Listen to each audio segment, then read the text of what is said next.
Veliko mi je zadovoljstvo biti ovdje i imam dvije isprike na početku. Ja sam napisala rad još ljetos na engleskom, a nisam ga stigla prevesti na hrvatski, pa pošto je međunarodni skup, sad će se dogoditi da evo jedan rad iskače u tom pogledu.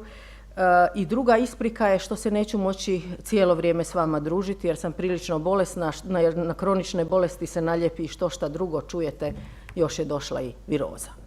Dakle, u ovom radu se pitam ima li neke stvarne koristi za sferu javnosti od toga što se mobilizira afektivni aparat građana koji zahvaljujući infozabavi iz podređene pozicije onih koji ne razumiju prelaze u aktivnu poziciju onih koji izražavaju stav bez nužnog preduvjeta za izražavanje stava, a to je određeni stupanj samostalnosti u obradi činjenica. The ethics and aesthetics of cross-media storytelling connects to the practice of infotainment, and the concept of intimacy associated with politics is in the focus of this paper. Neologism infotainment was first used by Joseph Pategnat in Sheffield in 1980 at a conference organized by the Institute of Information Scientists at the Library of Library Association. The concept of intimization related to politics is examined to date primarily with regard to the inflow of information about intimate aspects of life of politicians. For example, in the book of James Steiner, published in 2013, which deals with intimate politics, or rather with publicity, privacy, and personal lives of politicians in the media-saturated democracies. The book Entertaining the Citizens by Lisbeth van Zonen from 2005 analyzes the construction of plots in politics through standardized narrative frameworks that organize political stories and form a typology of political personalities, allowing the public to get informed through amusement. Van Zonen is convinced that such dramatization encourages citizens to express their view and to participate in discussion on politics. She claims that one needs to ask not how one can eradicate entertainment from politics, but how one can entertain the citizen instead, how the current entertainment culture can be articulated with the requirements of political citizenship, and what kind of civic virtues can be evoked and maintained through popular culture. Thanks to infotainment, citizens are supposedly able to get out of the subordinate position of those who do not understand, to the active position of those who express their attitude on something. Van Zonen is not at all bothered by the fact that the citizens, under quotation marks, understand politics, only thanks to media simplifications. Moreover, she thinks that we should preferably provoke as much activity of the citizens as possible in expressing their standpoints about essential issues of organization and functioning of the society, and mobilize their cognitive and emotional apparatus to the maximum, even on the basis of data that are not founded on facts as such, but on fictionalized and media-processed facts that blend into the concept of the so-called infotainment, informal entertainment characteristic of the media culture today. However, we might ask ourselves, is there any real usefulness for the public sphere from mobilizing the effective apparatus of the citizens who, thanks to infotainment, from the subordinate position of those who do not understand, transgress to an active position of those who express their attitude, without a prerequisite necessary for expressing an attitude, which is a certain level of independence in processing data. Such observers of the political spectacle decide irrationally, convinced that they know the persons who they have intimized with over the media, and that this makes them competent to talk about them publicly and judge them, to vote for or against them.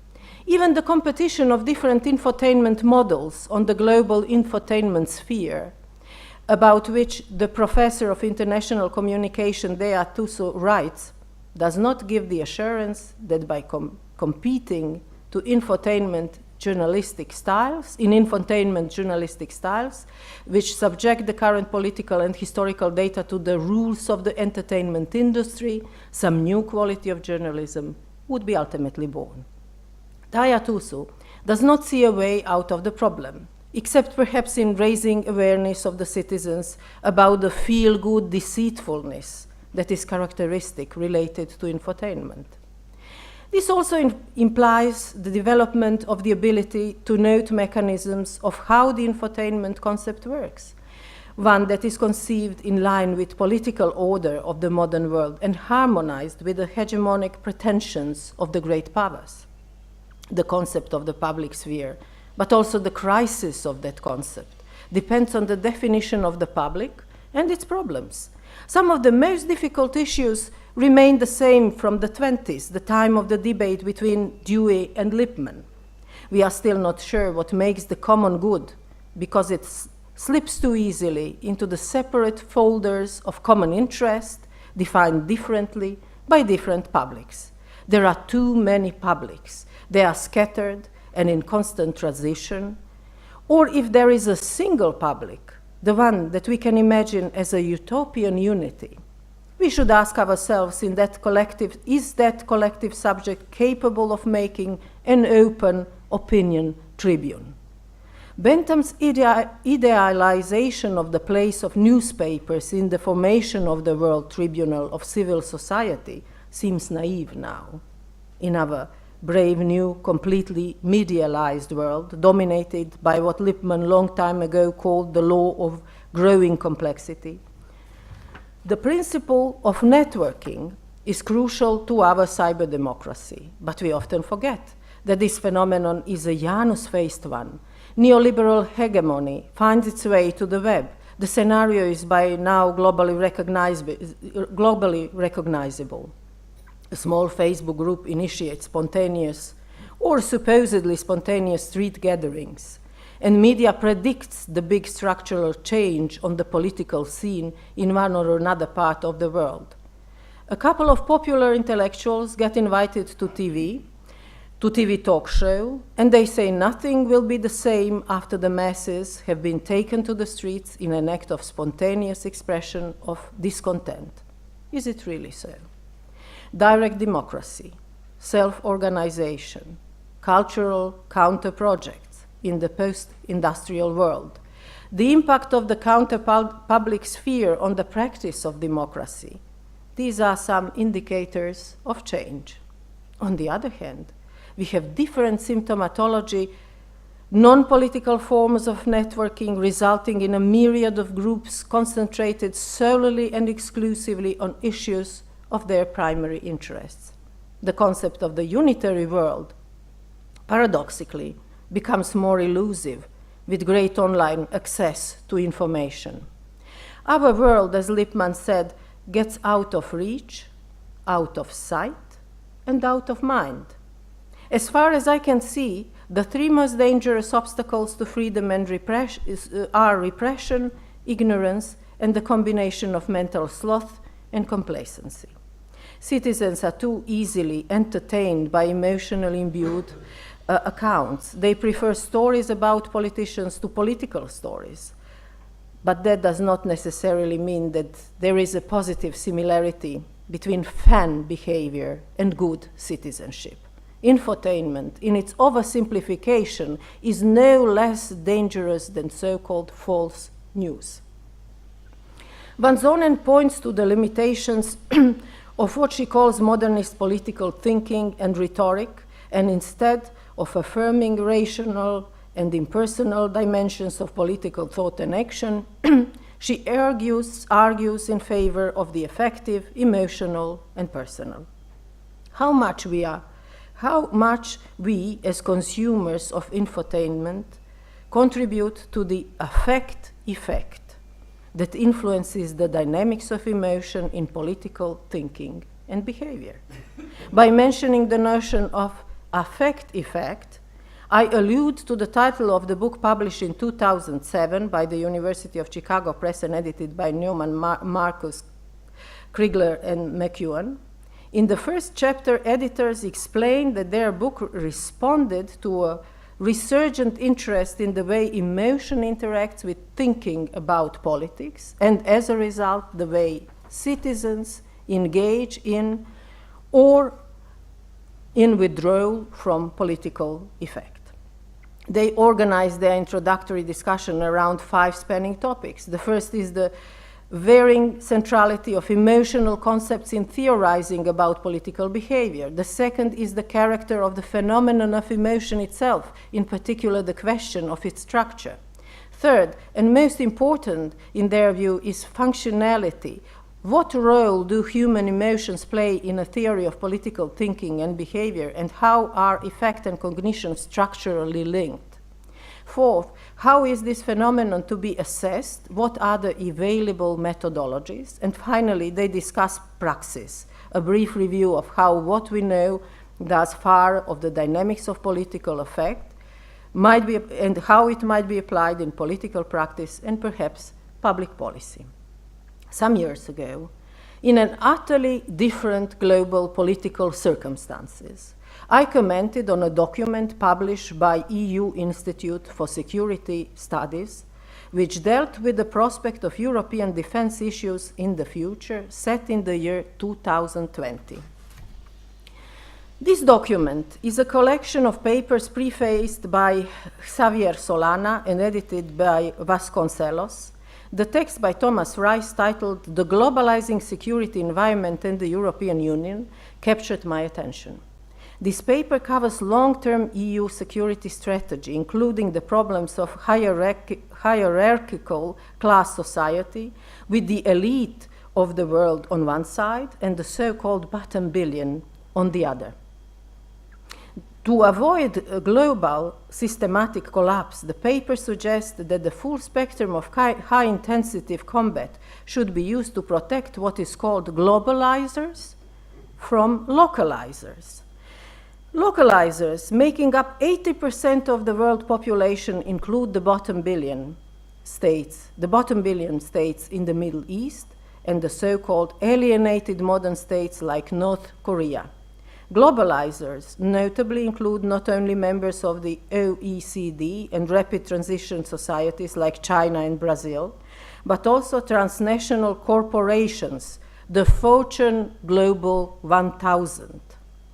In that context, the paper elaborated on barrier operations shielding the global rich from the tensions and problems of the poor. Let me quote an intriguing passage.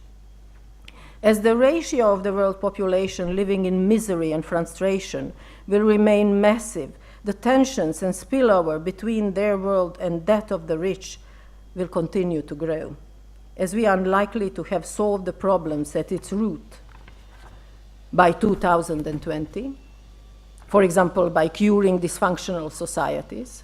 We will need to strengthen our barriers. It is a morally distasteful, losing strategy, but will be unavoidable if we cannot solve the problems at their root. In the year 2009, the concluding remarks of Thomas Rice's paper on the globalizing security environment and the EU had a macabre overtone. Rice's words sound even more macabre today, when his predictions come to realization one by one, rapidly, in an unprecedented speed. By 2020, security challenges will be more severe.